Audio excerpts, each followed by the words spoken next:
नमस्कार दोस्तों, स्वागत है आपका आपके अपने YouTube चैनल में। दोस्तों आज मैं FCI के बारे में बात करूंगा। जो FCI में 4103 पोस्ट आई हैं, इसके बारे में मैंने सोचा आपको इन्फॉर्मेशन दे देनी चाहिए। और इसकी जो लास्ट डेट है दोस्तों फॉर्म फिल करने की, वो है 30 मार्च। तो आप इस फॉर्म को अवश्य फिल करें, क्योंकि इसमें एक बेनिफिट आपको मिल रहा है कि जिस जोन से आप हैं उसी जोन में आप फिल कर सकते हैं। तो बच्चे क्या करते हैं, जैसे नॉर्थ जोन के हैं तो वो ईस्ट जोन में जमा कर देते हैं फॉर्म, ईस्ट जोन के वो साउथ जोन के में कर देते हैं। तो जोन वाइज है तो आपकी जो वैकेंसी जो सीट है वो कोई अदर जोन का बच्चा नहीं ले पाएगा, तो कंपटीशन हल्का सा कम हो जाता है। मतलब नॉर्थ जोन में तो कंपटीशन रहता ही रहता है, लेकिन और जोन जो है जैसे ईस्ट है, इनमें कंपटीशन काफ़ी कम हो जाएगा। तो दोस्तों इसकी 30 मार्च है और वैकेंसी काफ़ी अच्छी है। नॉर्थ जोन में सबसे ज़्यादा वैकेंसी हैं, जो राजस्थान, हरियाणा, ये दिल्ली जो एरिया आता है, पंजाब ये जो एरिया आता है, इसमें काफ़ी पोस्ट है। तो मैं कहूँगा आप फिल करिए, क्योंकि जनरल और इसकी जो फ़ीस है जनरल OBC की वो 500 रुपीज़ है और SC ST की फ्री है। तो SC ST तो अवश्य फिल करें, ठीक है दोस्तों। और एक और फ़ायदा इसका ये होता है कि जो सेंट्रल गवर्नमेंट की जॉब है, ये सेंट्रल गवर्नमेंट में आपको जो अलाउंस मिलते हैं वो ज़्यादा मिलते हैं स्टेट गवर्नमेंट की जॉब से, तो आपकी सैलरी भी थोड़ी ज़्यादा होती है, तो ये आपको बेनिफिट मिल जाता है। तो दोस्तों इसमें काफ़ी वैकेंसियाँ, सबसे ज़्यादा जो है वो है AG 3rd ग्रेड की, वो 256 नॉर्थ जोन में। सारे जोन की बताऊंगा दोस्तों, तो ध्यान से सुनिएगा। इसमें सिविल इंजीनियर भी मांगा है, जूनियर इंजीनियर भी मांगा है। स्टेनो की दोस्तों, स्टेनो की बात कर लेते हैं। तो स्टेनो में इसकी जो एज मांगी है वो 25 मैक्सिमम होनी चाहिए। 25 से नीचे वाले ही भर सकते हैं जिसकी एज 25 है।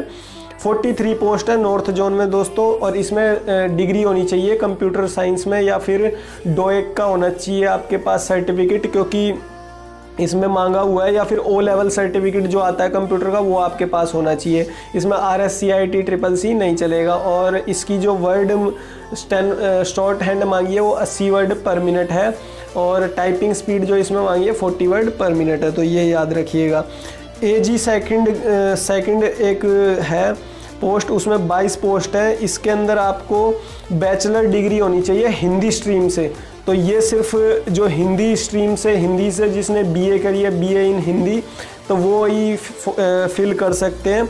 और टाइपिंग स्पीड भी इसमें 30 वर्ड पर मिनट मांगी है, तो कंपटीशन काफ़ी कम कर दिया है। सिर्फ BA के जो हिंदी ऑनर्स वाले हैं वो ही फिल कर सकते हैं, ठीक है।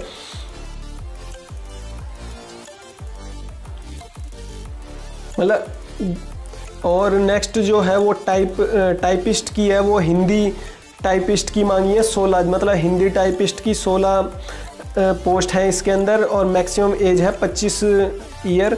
तो दोस्तों इसमें भी ग्रेजुएट मांगा है और कंप्यूटर नॉलेज होनी चाहिए आपको। ग्रेजुएट मांगा है और कंप्यूटर नॉलेज होनी चाहिए, और 30 वर्ड पर मिनट आपकी स्पीड होनी चाहिए हिंदी की, ठीक है दोस्तों। और जो ऊपर मैंने पोस्ट बताई थी ना, AG सेकंड हिंदी, तो वो आपकी BA होनी चाहिए। लेकिन क्या है, Hindi as a main subject होना चाहिए। ज़रूरी नहीं है आपने ऑनर्स ही हिंदी में किया हो, मतलब as a main subject Hindi होना चाहिए बस उसमें।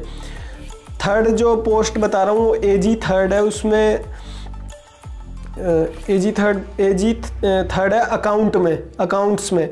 तो इसको बैचलर डिग्री होनी चाहिए आपका commerce with proficiency in computer, मतलब आपके पास कॉमर्स में बैचलर डिग्री होना चाहिए। ये 12th बेस पे नहीं है, ये बैचलर डिग्री पे है। तो आपका अकाउंटेंट के लिए है ये। 287 पोस्ट हैं दोस्तों, ये भी काफ़ी अच्छी पोस्ट है। फिर AG 3rd है वो टेक्निकल, BSc डिग्री होनी चाहिए आपको एग्रीकल्चर के लिए। जिन्होंने एग्रीकल्चर का राजस्थान में फॉर्म भरा था अभी, जो पशुधन सहायक वगैरह, कौन सा जो कृषि पर्यवेक्षक, तो वो फॉर्म फिल कर सकते हैं इसे आराम से। BSc डिग्री एग्रीकल्चर में मांगी गई है। 286 पोस्ट है, काफ़ी अच्छी पोस्ट है। एक नेक्स्ट पोस्ट की बात कर लेता हूँ, AG 3rd।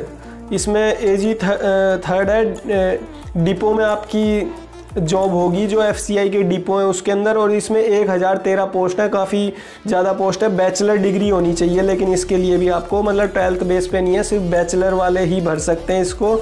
कंप्यूटर में आपको प्रोफेंसी, मतलब वही जो एक्सेल वगैरह करते हैं वो आपको आना चाहिए कंप्यूटर में। प्रोफिशिएंसी मांगी हुई है। अब बात कर लेते हैं साउथ जोन की। तो साउथ जोन में भी वही सेम पोस्ट है, लेकिन पोस्ट वो सेम ही क्राइटेरिया है, थोड़ी कम पोस्ट है। इसमें जो एजी थर्ड में जो जनरल है उसमें 159 पोस्ट है ओनली, और इंजीनियर वगैरह में 26-15 ऐसे कुछ पोस्ट हैं। तो दोस्तों काफ़ी अलग अलग जोन की जो नोटिफिकेशन है, मैंने नोटिफिकेशन का लिंक आपको डिस्क्रिप्शन में दे दिया है, तो आप वहाँ जाके एक बार चेक कर लीजिएगा। और 30 मार्च से पहले आप फॉर्म फिल कर दें तो ज़्यादा बेटर होगा। और मैं एक बार इन्फॉर्मेशन और देख लेता हूँ, कोई इन्फॉर्मेशन आपको देनी हो। और इसमें जो सेंटर में जो रिलैक्सेशन है वही मिलेगा, मतलब स्टेट में आपको ओबीसी मिला हुआ है तो वो सेंटर में अगर जो एलिजिबल नहीं है तो आप ओबीसी में एलिजिबल नहीं होगे, आपको जनरल ही भरना पड़ेगा, ठीक है। तो स्टेट इसमें कोटा नहीं लगेगा, सेंटर का ही कोटा लगेगा, ठीक है। और जो हैंडीकैप है उनको एक्स्ट्रा वो दिया गया 1% रिजर्वेशन सबको, जैसे ब्लाइंड लो विजन वालों को 1%, डीफ वालों को 1%, ठीक है दोस्तों। इनको अलग से 1% कोटा दिया गया है रिजर्वेशन के लिए। ये जो आपका टेक्निकल है वो एग्रीकल्चर में, इसकी बारे में बता देता हूँ। बीएससी इन एग्रीकल्चर होना चाहिए, बीएससी विथ जूलॉजी बॉटनी में भी हो सकते हो आप, माइक्रोबायोलॉजी में, फूड साइंस में भी, या फिर बीटेक या की हुई है आपने फूड साइंस टेक्नोलॉजी में या एग्रीकल्चर में, तो वो भी इस फॉर्म को फिल कर सकते हैं, ठीक है दोस्तों। बाकी जो नोटिफिकेशन का लिंक है मैंने आपको नीचे दे दिया गया है। और SC ST के लिए 8 ईयर्स की रिलैक्सेशन भी दी हुई है, मतलब अगर जो आपकी 25 या 27 से ज़्यादा उम्र हो गई है और OBC SC ST में आप हो तो 6 साल और 8 साल की रिलैक्सेशन दी हुई है, तो आप भर सकते हो। मतलब जो 33 साल का भी है, 32-33 साल का है, वो भी इस फॉर्म को भर सकता है, ठीक है दोस्तों, OBC SC ST में, ठीक है। जनरल में तो वही है, 27 एज है जो वो वही आपको भरनी पड़ेगी। इसके एग्ज़ाम के बारे में बता देता हूँ दोस्तों। एग्ज़ाम है वो ऑनलाइन, फर्स्ट फेज़, 2 फेज़ होंगे इसके। तो पहले फेज़ में देखो इंग्लिश आएगी, 30 क्वेश्चन आएंगे, 30 नंबर की, 20 मिनट मिलेंगे उसके लिए। सेकंड में रीजनिंग आएगी, 35 क्वेश्चन आएंगे, उसके लिए आपको 20 मिनट मिलेंगे। तीसरा जो है उसमें भी 20 मिनट मिलेंगे, जो मैथ आएगी 35 क्वेश्चन। तो टोटल 100 क्वेश्चन होंगे, 35 मैथ, 35 रीजनिंग और 30 इंग्लिश, ठीक है दोस्तों। 100 में से आपको 60 मिनट दिए जाएंगे 100 क्वेश्चंस के लिए। फिर सेकंड फेज होगा, उसमें जो जैसे आप एजी जनरल भरते हो या एजी थर्ड डिपो भरते हो जिसमें 1000 पोस्ट है, तो उनके लिए सिर्फ पहला ही पेपर होगा, बाकी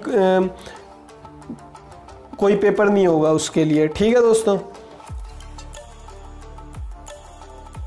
बाकी के लिए पेपर 1 पेपर 3 है, उसमें 120 क्वेश्चन दिए गए हैं। जो अदर पोस्ट हैं जैसे जनरल जो अकाउंटेंट वगैरह थी या जनरल डिपो की थी, हिंदी टाइपिस्ट वगैरह की, तो उनकी टाइपिंग भी होगी, प्रोफेंसी टेस्ट भी होगा, और एक सेकंड फेज़ का भी होगा 120 क्वेश्चन जिसमें आएंगे। इंजीनियरिंग वालों का भी अलग से टेक्निकल का टेस्ट लिया जाएगा, और जो एग्रीकल्चर वाले थे उनका भी अलग से टेक्निकल का एक टेस्ट होगा, ठीक है दोस्तों। तो ये भी ध्यान रखना। तो दोस्तों इतना ही था। इसका लिंक मैंने आपको नोटिफिकेशन में दे दिया, वो डिस्क्रिप्शन में दे दिया, आप चेक कर लीजिएगा, लिंक भी चेक कर लीजिएगा।